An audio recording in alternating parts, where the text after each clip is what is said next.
आज का हमारा जो विषय है वो है हु इज़ लूसीफर, यानी शैतान कौन है। और बीते काफ़ी महीनों से प्रभु की आत्मा ने इस विषय में हमसे बातचीत किया है और आज हम इस विषय में सीखने जा रहे हैं कि आज तमाम भ्रांतियां हैं कि आज कोई एक सीक्रेट सोसाइटी है, कुछ लोग हैं, सिर्फ कुछ लोग हैं जो पूरे वर्ल्ड सिस्टम को कंट्रोल कर रहे हैं। कई बार हम खबरों में इन बातों को सुनते हैं, पढ़ते हैं, देखते हैं। सोशल मीडिया के द्वारा हमें ये बातों की जानकारी मिलती है कि केवल एक देश को चलाने वाले नहीं बल्कि सारे देशों को चलाने के लिए कोई एक सीक्रेट सोसाइटी, कुछ लोग हैं मुट्ठी भर जो पूरे वर्ल्ड को कंट्रोल कर रहे हैं। सो आज हम इस सीक्रेट एजेंडा को, हम उसके मिशन को हम बाइबल के द्वारा हम खोजेंगे कि वह क्या बातें हैं जो लोग मनुष्य नहीं वरन आत्मिक वास्तविकता केंद्र को जाने कि परमेश्वर का वचन बाइबल किस प्रकार की इन बातों को बताती है। अगर हम देखें इफिसियों की किताब 6 अध्याय और इसके 12 पद में अगर हम जाएं, यहाँ पर हम पढ़ेंगे, कोई जन पढ़े। क्योंकि हमारा यह मल युद्ध लहू और मांस से नहीं परंतु प्रधानों से और अधिकारियों से और इस संसार के अंधकार के हाकिमों से और उस दुष्टता की आत्मिक सेनाओं से है जो आकाश में है। हाँ, हमारा ये मल युद्ध लहू और मांस से नहीं वरन प्रधानों, अधिकारियों और इस संसार के हाकिमों से है। हाकिम, बाइबल यहाँ पर हाकिम शब्द बोलती है। हाकिम का मतलब होता है सूबेदार। सूबेदार का मतलब होता है जैसे चीफ मिनिस्टर। हर एक राज्य का एक अलग चीफ मिनिस्टर होता है, एक अलग मुख्यमंत्री होता है। तो बाइबल शैतान को हाकिम बता रही है और हाकिम के पास अलग अलग राज्य हैं और उसने एक बड़ा अच्छा सिस्टम ऑर्गेनाइज किया है। हाकिम ने लिखता है प्रधान, अधिकारियों और इस संसार के हाकिमों से है, यानी उसके पास प्रधान भी हैं, अधिकारी भी हैं और इस संसार के अंधकार के हाकिम हैं। यानी एक सिस्टमेटिकली एक ऑर्गेनाइजिंग सिस्टम है। यहाँ पर बहुत ही अच्छा उसने अपना एक नेटवर्क बना रखा है दुनिया को भ्रमित करने के लिए।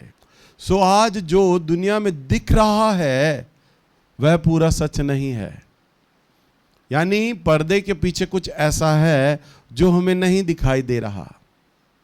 समझ पा रहे हैं? तो कोई तो गुप्त शक्ति है जो इस दुनिया को,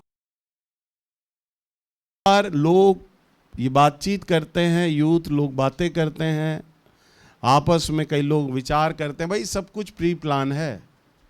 कोविड आया, कोविड एक प्री प्लान बीमारी थी। कई लोग बोलते हैं, कई बार आपने इंस्टा में, सोशल मीडिया में देखा होगा, जो कोविड आया, कोविड एक प्री प्लान बीमारी थी पूरे वर्ल्ड में जो लाई गई। तो कई बार हम दुनिया में जो घट रहा है, हो रहा है, हम ये मान के चलते हैं हर एक बात का एक प्री प्लान है।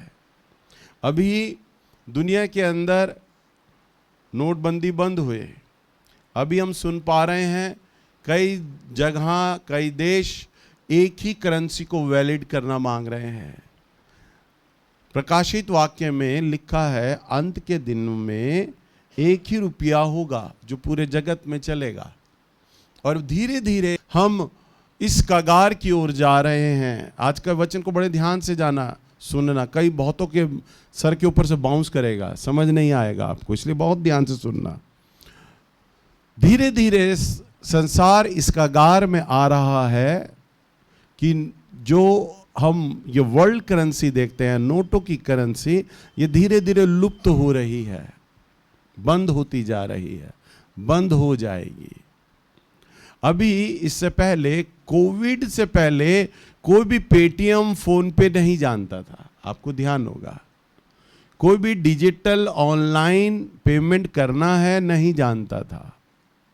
बिजली का बिल भरने के लिए एनडीपीएल के दरवाजे पे लंबी लाइन कतार बैठती थी, पानी का बिल भरने के लिए लंबी कतार बैठती थी, फोन रिचार्ज कराने के लिए आपको दुकानों के पास जाना पड़ता था। पर जब से पेटीएम आया, आप सारी चीजें घर बैठ के अब बिल पेमेंट करने लग गए हैं, फोन पे करने लग गए हैं। धीरे धीरे चीजें डिजिटलाइज हो रही हैं, तकनीकी बढ़ रही है, और ये जितनी भी चीजें जो डिजिटल हो रही हैं, ये इस बात का संकेत दे रही हैं कि जो रुपया कॉइन हम अपने हाथ में देख रहे हैं, ये धीरे धीरे लुप्त हो रहा है। आने वाले दिनों में बैंक भी बंद होने जा रहे हैं, आपको मालूम है? जितने बड़े बड़े बैंक हैं धीरे धीरे बंद हो जाएंगे। बाइबल ने पहले ही घोषणा कर दिया है। तो हम ये विचार करते हैं, हम ये सोचते हैं कि कोई तो एक ऐसी सोसाइटी है, कुछ तो लोग ऐसे हैं जो वर्ल्ड को कंट्रोल कर रहे हैं, जो बना रहे हैं, जो सारी चीजों का प्लान करते हैं, और जो बेचारे लोग हैं, जो काम धंधा करने वाले लोग हैं, बिजनेसमैन लोग हैं, वो तो कठपुतली के समान चल रहे हैं। पर धीरे धीरे हमारा जो पैसा है, जो रुपया है, ये आपने नाम सुना होगा, क्रिप्टो करेंसी सुना है कभी? Bitcoin, Ethereum. इसमें आने वाले टाइम में बिटकॉइन एक ऐसा कॉइन रह जाएगा, वर्ल्ड वाइड करेंसी, जो हर देश में पास होगा, उसी से ट्रांजैक्शन होगा। अमेरिका के अंदर बिटकॉइन की मशीनें लग गई हैं, एटीएम मशीनें, आपको मालूम है? शायद नहीं मालूम। वहां पे लोग खरीदारी करना, कपड़े लेना, कार लेना बिटकॉइन के माध्यम से करते हैं।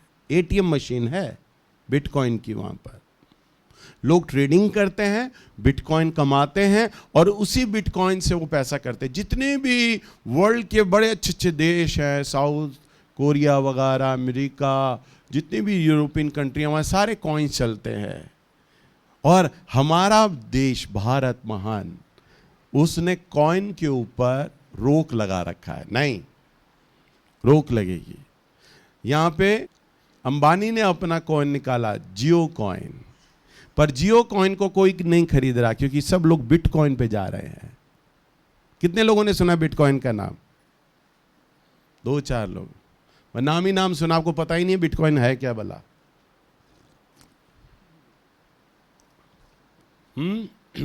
मुझे जब कोविड हुआ था, आप जमीनों पे पैसा डालते हैं, जमीनों में पैसा लगाते हैं, गोल्ड में पैसा लगाते हैं। मैं बिटकॉइन की पावर बताता हूं, होश उड़ जाएंगे आपके। अभी बिटकॉइन, जब मुझे कोविड हुआ था, कोविड सन 2020 की बात कर रहा हूं, और ये चल रहा है 6 साल, तब बिटकॉइन केवल 28,000 का था। कितना? 28,000 का था। आज उसका रेट मालूम है? एक कॉइन 28,000 का था तब, अब मालूम है कम, 1.25 करोड़ रुपए। कितना? उस समय अगर मैंने 28 करोड़ इन्वेस्ट किए होते तो आज 1.25 करोड़ रुपए मेरे पास होता। गोल्ड से भी बहुत तेजी से भागता है, प्रॉपर्टी से भी ज्यादा पैसा भागता है, उसकी वैल्यू किसी को पता ही नहीं है। इस समय $70,000 पर आया है, अभी आधा रेट उसका कम आया हुआ है, अभी नीचे चला गया था बिटकॉइन, अब धीरे धीरे ऊपर उठ रहा है। अब वो इस साल के आखिर तक, अभी जो बिटकॉइन 60-70 लाख का है ना, इस साल के दिसंबर तक 2 करोड़ का जाएगा। वो होश उड़ रहे होंगे आपके, 2 करोड़ का जाएगा, आप सोचिए। और वर्ल्ड के जितने भी बड़े महारथी अच्छे देश हैं, अच्छी टेक्नोलॉजी के, वो बिटकॉइन में पैसा इन्वेस्ट कर रहे हैं और अमीर हो रहे हैं। और हमारे भारत ने कहा है बिटकॉइन में कोई ट्रेडिंग करेगा, पहली बात तो चोरी गिना जाएगा, भारत उसको कॉइन ही नहीं गिनता। भारत हमारा इतना अच्छा है, अमेरिका से पैसा लेता है, बाहर जर्मनी से पैसा लेता है, इंग्लैंड से पैसा लेता है, और कहता है वो देश बहुत आगे हैं, पर वो कॉइन्स को महत्व देते हैं। हमारा भारत कॉइन्स को महत्व नहीं देता। और अगर कोई ट्रेडिंग करे तो 30% उस पर टैक्स लगा देता है। तुमने बिटकॉइन से पैसा कमाया है तो 30% हमें टैक्स दो। 30% बताइए। मैं अभी किसी से बात कर रहा था, अगर मैं अपने देश का प्रधानमंत्री मुझे बना दिया जाए, या मैं बन जाता, हालेलुया, तो ट्रेडिंग एक ऐसा प्लेटफॉर्म है जो पूरे हिंदुस्तान की प्यास बुझा सकता है। सारी बेरोजगारी एक ही झटके में दूर हो जाए, एक ही झटके में दूर हो जाए। ट्रेडिंग अगर करना बच्चों को सिखा दिया जाता, उनके जैसे क्लास में आज एक साइड सब्जेक्ट दिया जाता है, ट्रेडिंग का सब्जेक्ट दिया जाता, उन्हें सिखाई जाती ट्रेडिंग, और वो पैसा इन्वेस्ट करते, अमीर होते। जैसे बाहर के लोग अमीर हो रहे हैं, हमारा भी देश अमीर हो जाता। परंतु हमारी जो देश की सरकार है ना, वो अनपढ़ लोगों के हाथों में है। मैंने एक बार पिक्चर देखी थी, एक पिक्चर के अंदर एक गांव दूसरे गांव के अंदर से पानी ले रहा है, नहर का पानी ले रहा है। तो मुखिया गांव वालों को क्या सिखाता है, ये जो पानी जा रहा है ना, ये बिजली बनाएंगे, और बिजली बनाने से क्या होगा, हमारे पानी की ताकत खिंच जाएगी, कमजोर हो जाएगा हमारा पानी, और वो आपस में लठों से एक दूसरे को मार देते हैं। तो अज्ञानता है, आज इस संसार में अज्ञानता है कि वर्ल्ड में इस समय पीछे क्या हो रहा है, पीछे पर्दे के पीछे क्या हो रहा है। तो जो दिख रहा है, जो मंच पे जो दिख रहा है, असली जो खेल है ना, वो पर्दे के पीछे चल रहा है। इफिसियों 6:12 के अनुसार हमारा ये युद्ध लहू और मांस से नहीं है। तो कौन है आदमी जिससे युद्ध है, और हमारी किस शक्ति से, किस आत्मिक शक्ति से हमारा ये युद्ध हो रहा है। अगर हम एक बड़े बाइबल के बड़े अच्छे उदाहरण को देखें, जॉब को, यानी अय्यूब की पुस्तक में देखते हैं, तो अय्यूब में हम देखते हैं, अय्यूब के जीवन में जो घट रहा है ना, ध्यान से सुनते जाइए, अय्यूब के जीवन में जो घट रहा है ना, वो पर्दे के पीछे चल रहा है। यानी सामने जो प्रकट हो रहा है वो पर्दे के पीछे चल रहा है। दुनिया क्या देख रही है वो अलग चीज है, परंतु दुनिया को क्या दिखाया जा रहा है, ये पर्दे के पीछे है गेम। अय्यूब की किताब में हम देखते हैं 1 और 2 अध्याय में अय्यूब ने सब कुछ गवा दिया। इसे नोट कर लेना, घर जाके पढ़िएगा। अय्यूब ने सब कुछ गवा दिया, उसने अपना पैसा गवा दिया, बच्चे मर गए, अय्यूब के शरीर बीमार हो गया, नाले के किनारे पड़ा रहता था, अपना शरीर खुजलाता रहता था। परंतु जो घट रहा था ना, वो आत्मिक जगत में घट रहा था। परंतु बाहर क्या दिखाई दे रहा था, उसके बच्चे मर गए, और दामाद बहू मर गए, मवेशी मर गए, जानवर मर गए, सारा तबाह हो रहा है। परंतु उसका जो प्रभाव है ना, वो पृथ्वी पर है, परंतु उसकी योजना कहाँ है, आत्मिक जगत में हो रही है। आसपास के लोग उसे बोलने लग गए, उसके मित्र बोलने लग गए, तूने तो पाप किया है और ये परमेश्वर का न्याय तुझ पर आ पड़ा है। और लोग ये बोल रहे हैं उसे। अय्यूब की किताब 1 अध्याय 6-12 में पढ़ो बेटा जरा। एक दिन यहोवा, पर्दे के पीछे क्या चल रहा है देखो, हाँ पढ़ो। एक दिन यहोवा परमेश्वर के पुत्र उसके सामने उपस्थित हुए, और उनके बीच शैतान भी आया। हाँ? यहोवा ने शैतान से पूछा, तू कहाँ से आता है? तू कहाँ से आता है? शैतान ने यहोवा को उत्तर दिया, पृथ्वी पर इधर उधर घूमते फिरते और डोलते डालते आया हूँ। हाँ? यहोवा ने शैतान से पूछा, क्या तूने मेरे दास अय्यूब पर ध्यान दिया? क्योंकि उसके तुल्य खरा और सीधा और मेरा भय मानने वाला और बुराई से दूर रहने वाला मनुष्य और कोई नहीं है। हाँ? शैतान ने यहोवा को उत्तर दिया, क्या अय्यूब परमेश्वर का भय बिना लाभ के मानता है? क्या तूने उसकी ओर और उसके घराने की ओर जो कुछ उसका है उसके चारों ओर बाड़ा नहीं बांधा? तूने तो उसके काम पर आशीष दी है और उसकी संपत्ति देश भर में फैल गई है।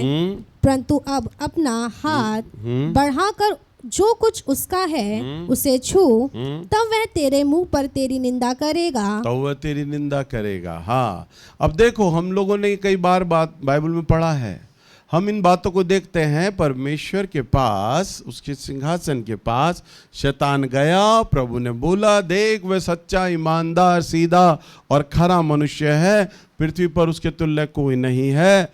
और शैतान कहता है, एक बार उसके पास से बड़ा हटा दे और फिर देख मैं उस पर समस्याएं डालता हूं, वो तेरी मुंह पर निंदा करेगा। हम यहां पर देख रहे हैं ये बातें आत्मिक जगत में घट रही हैं, स्वर्ग में बातें हो रही हैं, ये प्लानिंग हो रही है, ये योजना बन रही है, परंतु उसका प्रभाव हम पृथ्वी पर देख रहे हैं। समझ पा रहे हैं आप? उसका प्रभाव कहां देख पा रहे हैं? पृथ्वी पर देख पा रहे हैं। आज लोग बोलते हैं जो कोविड आ गया सीक्रेट सोसाइटी है, कोई एजेंडा है, जो कोविड आ गया और लोग बीमार हो गए। हम लोगों ने खबरें देखी, कोविड आया एक नए वेरिएंट के साथ अपडेट होकर कोरोना आ गया और कोरोना को लोग अलग अलग बीमारियां दे रहे हैं। अब इस वेरिएंट का नाम यह है, थोड़े दिन के बाद फिर कोरोना अपडेट हो जाता है और फिर उस पर यह आ रही है। बहुत सारे प्रचारक पास्टर मर गए, जगत के विश्वासी लोग मर गए, अन्य जातियां लोग मर गए कोविड में। तब आमोस भैया जब माउंट ओलिवेट आए थे तो वे प्रचार कर रहे थे और एक मजाक के टोन में बोले कि मेरे पास कई लोगों का फ़ोन आया, अंकल जी दुआ करो, कोविड में सब मर गए, क्यों मर रहे हैं? तो मैंने कहा अरे बेटा क्या मैंने इनको निपटाया है? तो बोलते वो तो कोविड में वो बोल रहे आज तक पता ही नहीं चला कि धरती पे कोविड क्यों आया। एक असमंजस की भावना, अज्ञानता, क्यों आया कोरोना, क्यों आया कोविड, ये बात की जानकारी मनुष्य के पास है नहीं। पृथ्वी पर हम जो सोचते हैं, जो हमें समझ नहीं आता, हम सीक्रेट सोसाइटी को क्रेडिट दे देते हैं। कुछ लोग हैं जिन्होंने ये प्लान किया था परंतु नहीं पता। हम अय्यूब के जीवन में देखते हैं आत्मिक जगत में वो प्लान हो रहा है परंतु वे बातें पृथ्वी पे घट रही हैं, अय्यूब के जीवन में घट रही हैं। ये कोरोना प्रभु का एक प्री प्लान कोरोना था। कई लोगों ने उपवास किए, प्रार्थनाएं की, परंतु उपवास नहीं सुने जा रहे, प्रार्थनाएं नहीं सुनी जा रही और कोरोना दस्तक दे रहा है, बार बार अपडेट होकर आ रहा है। एक बार मैंने अपने बड़े बेटे शानू के सामने सवाल रखा। मैंने कहा बेटा कभी भी ध्यान से सुन जो मैं बात बोल रहा हूँ। मैंने कहा कभी भी प्रभु से जब मुलाकात हो, प्रभु के सामने तू हो, तो प्रभु के सामने सवाल रखना ये कोरोना क्यों आया, क्या कारण था कोरोना आने का। इतने पादरी प्रचारक प्रार्थना कर रहे हैं, कोरोना दूर नहीं गया।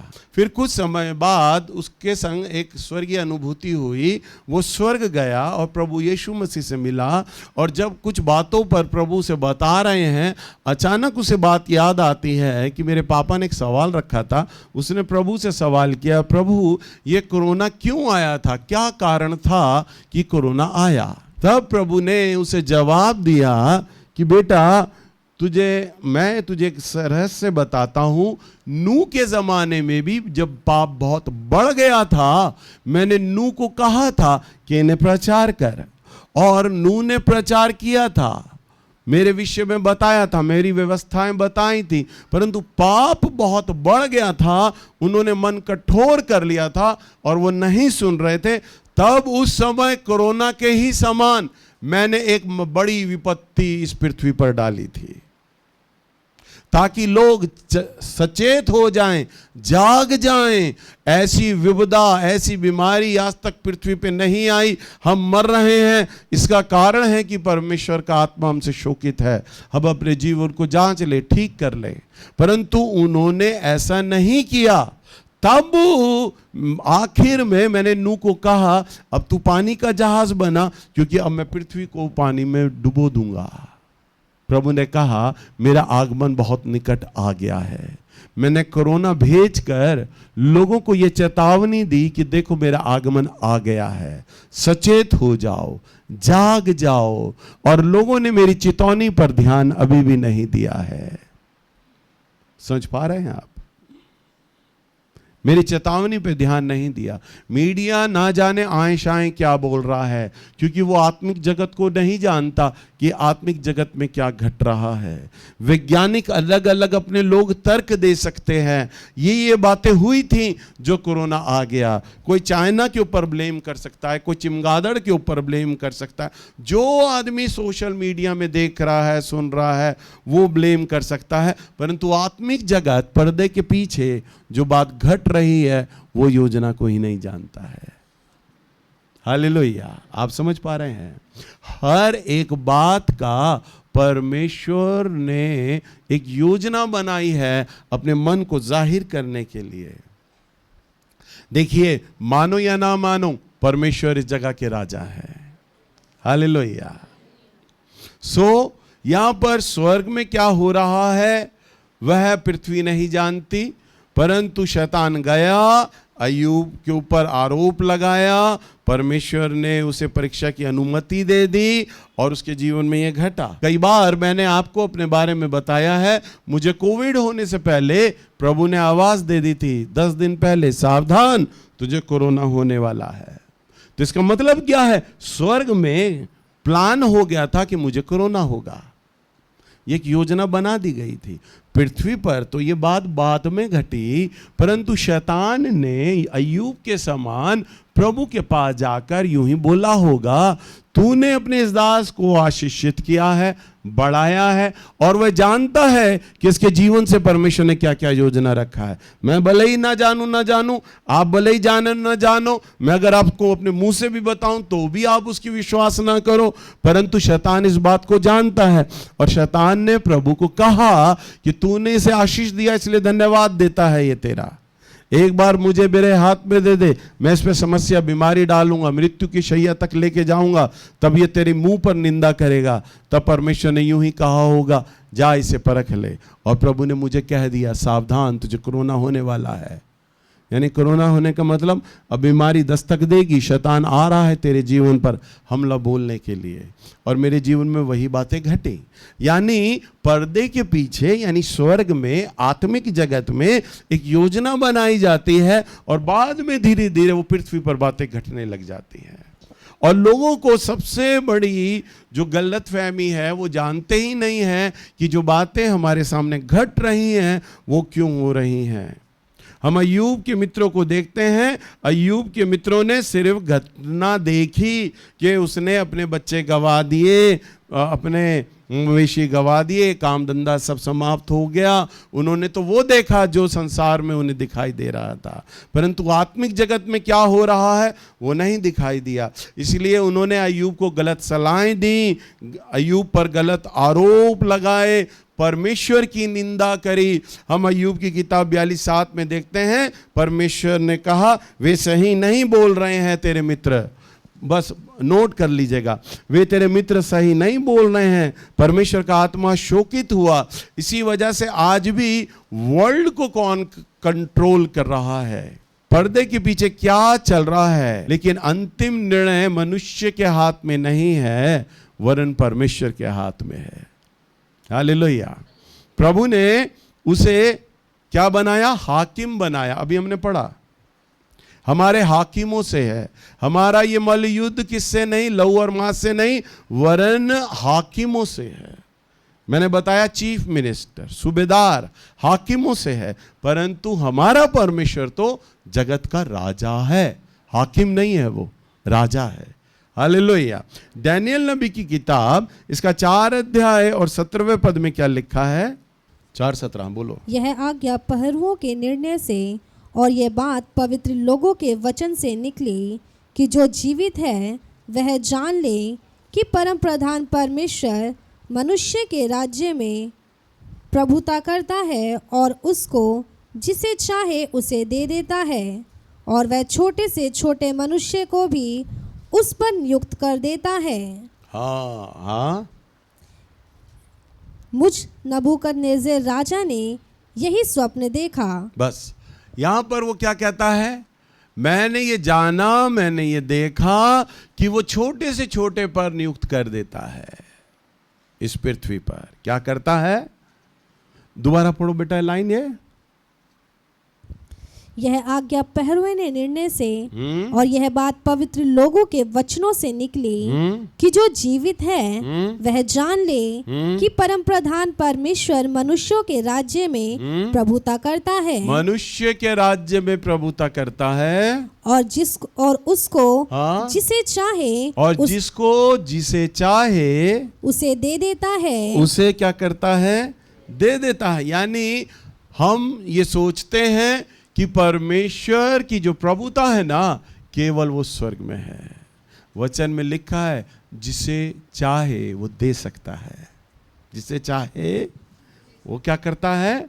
दे सकता है। इसका मतलब कि शैतान काम तो कर सकता है और मनुष्य योजना बना सकता है, परंतु जो अंतिम निर्णय है ना, अंतिम फैसला कि वो काम सही है या गलत, ये विचार सही है या गलत, यह निर्णय तो केवल परमेश्वर लेता है। बिना परमेश्वर के परमिशन के, कुछ भी अलाउ के, कुछ भी नहीं घट सकता है। हालेलुया।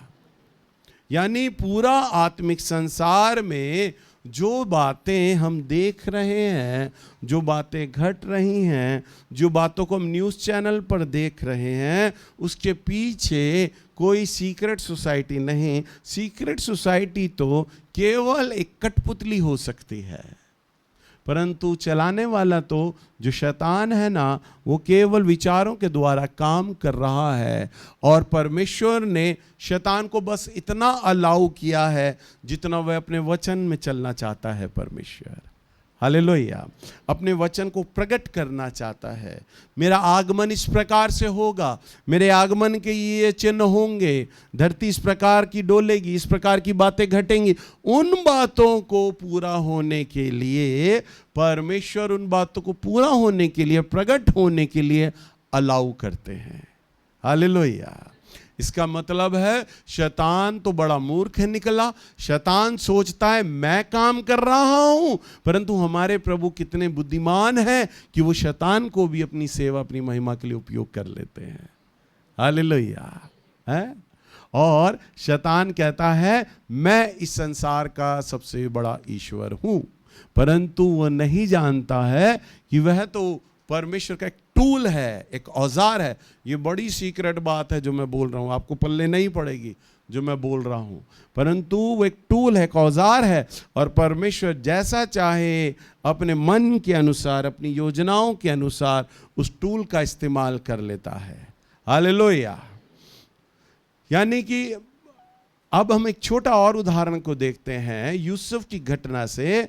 उसके भाइयों ने बेच डाला, उसके बाद वह मिस्र देश में गया, वहाँ गुलाम बना, जेल हो गई, और बाद में उसे वहाँ का प्रधानमंत्री बना दिया। और उत्पत्ति 50-20 में वहाँ पर हम देखते हैं क्या लिखा है, पढ़ो बेटा।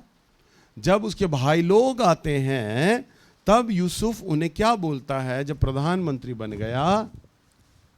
यद्यपि तुम लोगों ने मेरे लिए बुराई का विचार किया था, परंतु परमेश्वर ने उसी बात में भलाई का विचार किया। हाँ, वो क्या कहता है, तुमने तो मुझे मरा हुआ छोड़ दिया था, गुलामों में होकर मैं बेचा गया और वहां चला गया, परंतु प्रभु ने तुम्हारी बुराई में भी है ना मेरी भलाई को खोज लिया। हालेलुया। आज मुझे कहते हुए अच्छा नहीं लगता, आज कई लोग बोलते हैं बीजेपी गवर्नमेंट आई है तब से मसीहों को मारा जा रहा है, पास्टरों को पीटा जा रहे हैं, चर्च तोड़े जा रहे हैं, चर्च जलाए जा रहे हैं। अगर हम नबूकदनेस्सर की किताब में देखें तो वहाँ क्या लिखा है, प्रभु छोटे से छोटे व्यक्ति को नियुक्त करता है। क्या करता है? नियुक्त करता है। इसका मतलब है वचन के अनुसार बीजेपी गवर्नमेंट को किसने नियुक्त किया? परमेश्वर ने। हालेलुया। हम इसे कंडम नहीं कर सकते, परमेश्वर ने। क्यों? पहले पादरी एक दूसरे से चिढ़ा करते थे, अलग थे। अब पादरी पिट रहे हैं, लठ लग रहे हैं, अब प्रेयर मीटिंगें होने लग गई हैं, सेमिनार्स होने लग गए हैं, पादरी एकजुट होने लग गए हैं, हमें चर्चों को बनाना है, एक साथ मिलने लग गए हैं, प्रार्थनाएं करने लग गए हैं, कलीसियाएं इकट्ठी होने लग गई हैं। कई पादरी अब कह रहे हैं हमें राजनीति में आना है, राजनीति में जाना है, विश्वासियों के हाथों में राजनीति होना है। इससे पहले अभी तक मसीही लोग राजनीति में नहीं गए थे, राजनीति को गंदा बता रहे थे, परंतु पिट रहे हैं तो कह रहे हैं अब हमें राजनीति में जाना है। तो यानी सारा गेम कौन कर रहा है? बेटा मैं तुम्हारे ऊपर गवर्नमेंट ऐसी बैठाऊंगा जो तुम एक दूसरे की शक्ल नहीं देखते ना, तो एक दूसरे के चर्च जलाए जाओगे, पिटोगे, अपने आप इकट्ठे हो जाओगे। हालेलुया। जब इकट्ठे होगे राजनीति में आओगे, विश्वासी लोगों की सरकार बनेगी, तब मेरा राज्य स्थापित होगा, मेरे वचन को आजादी मिल पाएगी। ये सारा गेम प्लान बीजेपी को लगता है हमने ईवीएम में ये कर दिया, हमारी सीटें बचाई गई, हमने, अरे तुम क्या हो? राजा नबूकदनेस्सर कर रहा है, जिसे चाहे वो बैठा देता है। तो जब तक उसके हाथ में गवर्नमेंट है, जब तक उसने इस गवर्नमेंट से काम लेना है वो ले लेगी, और जब प्रभु का उद्देश्य पूरा हो जाएगा वो इस गवर्नमेंट को हटा के ऐसे व्यक्ति को खड़ा करेगा जो अब उसकी प्लानिंग को पूरा करे।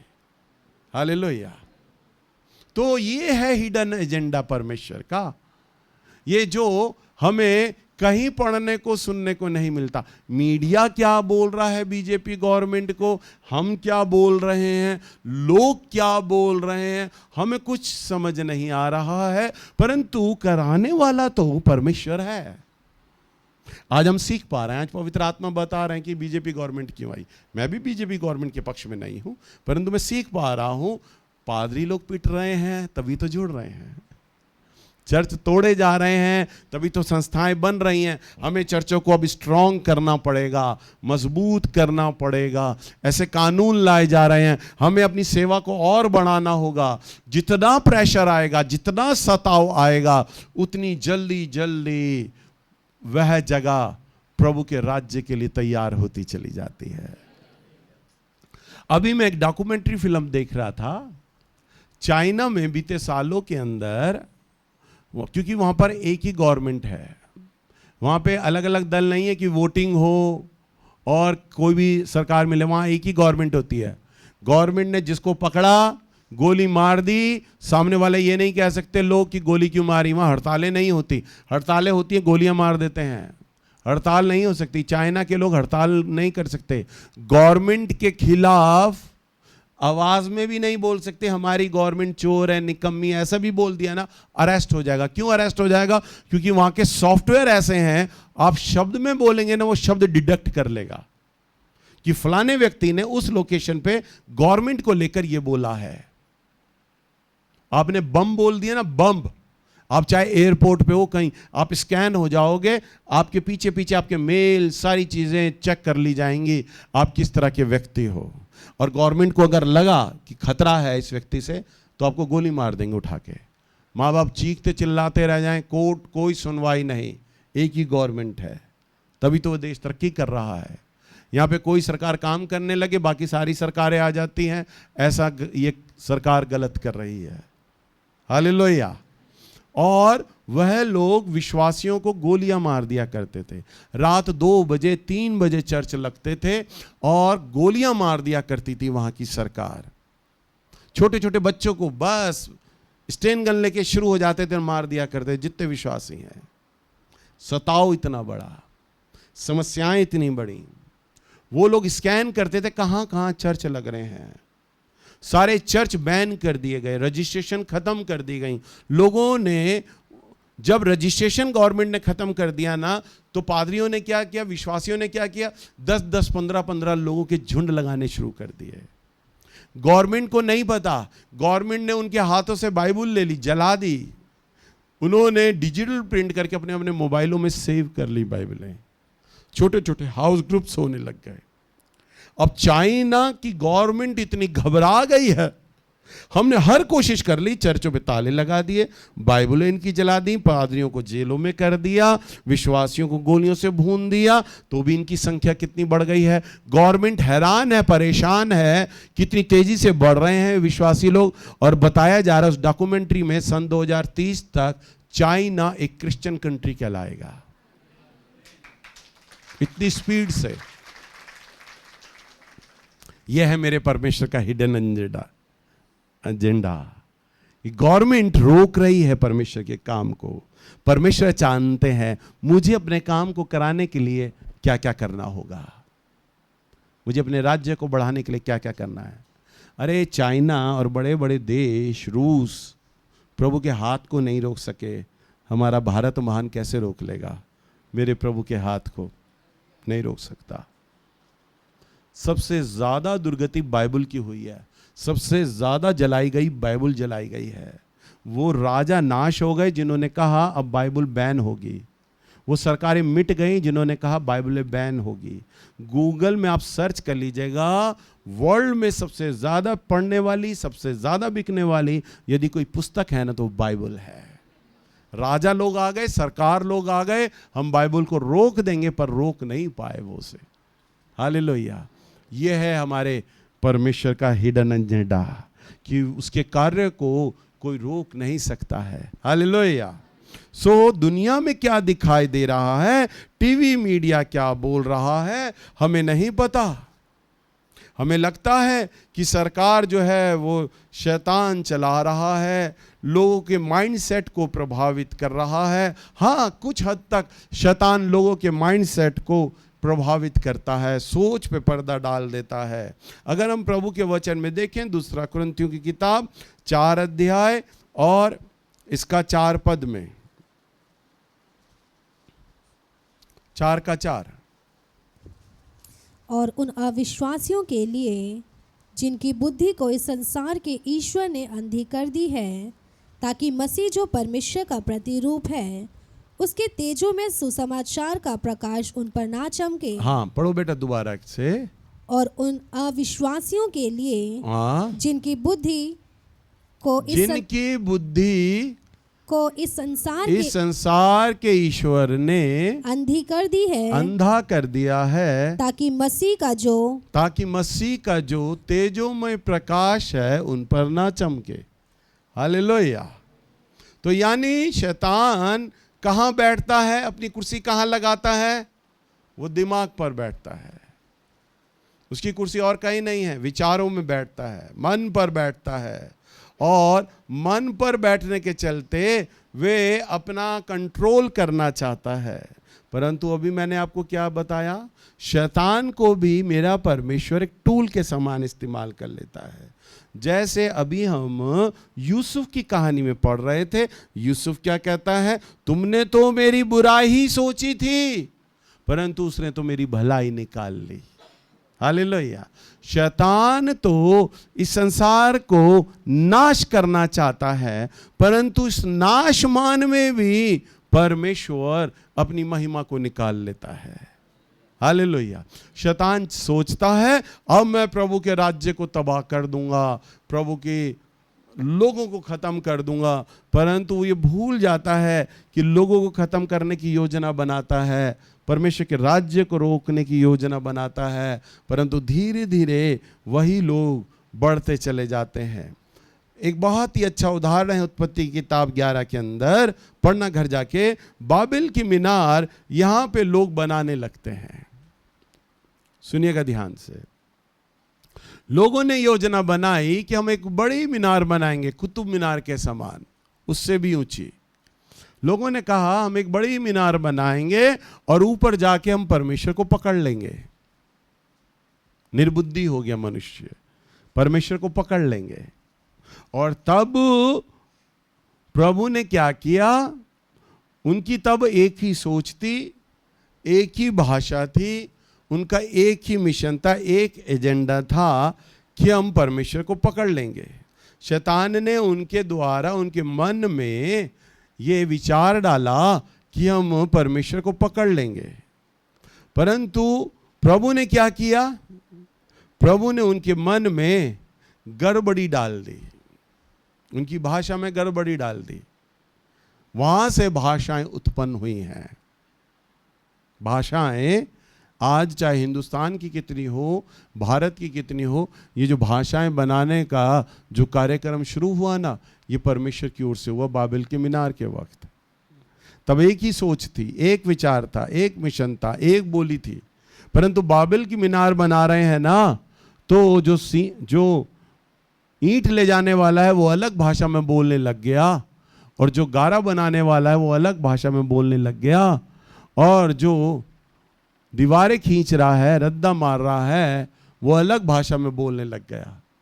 आप किसी अलग एक देश में चले जाओ जहाँ की भाषा अलग हो, तो आप कुछ नहीं कर सकते, ना खाना उनसे मांग सकते, ना बोल सकते, ना कुछ कह सकते। इशारों की भाषा होगी, इशारा उसे समझ आया तो आया, पर भाषा है जो हर एक बात को अच्छे से बता पाती है, समझा पाती है। भाषा में गड़बड़ी आ गई। बाबेल की मीनार बनाने का जो कार्यक्रम था ना, वो वहीं रुक गया। हालेलुया। तो बाबेल की मीनार बनाने का कार्यक्रम उसी वक्त रुक गया।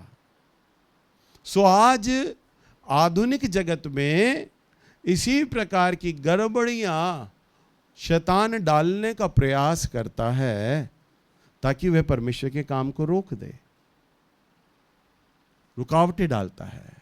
परंतु परमेश्वर है जो गड़बड़ी में से भी अच्छी बातों को निकाल लेते हैं।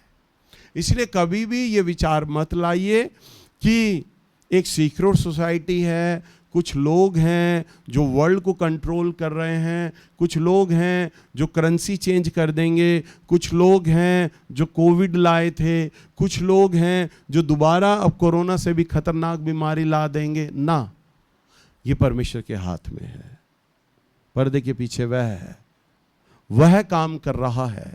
वह जिसे चाहे खड़ा करे और जिसे चाहे गिरा दे। सो सारा आदर, सारी महिमा है ना हमारे परमेश्वर को मिले, क्योंकि वही आदर, स्तुति और सम्मान के योग्य परमेश्वर है।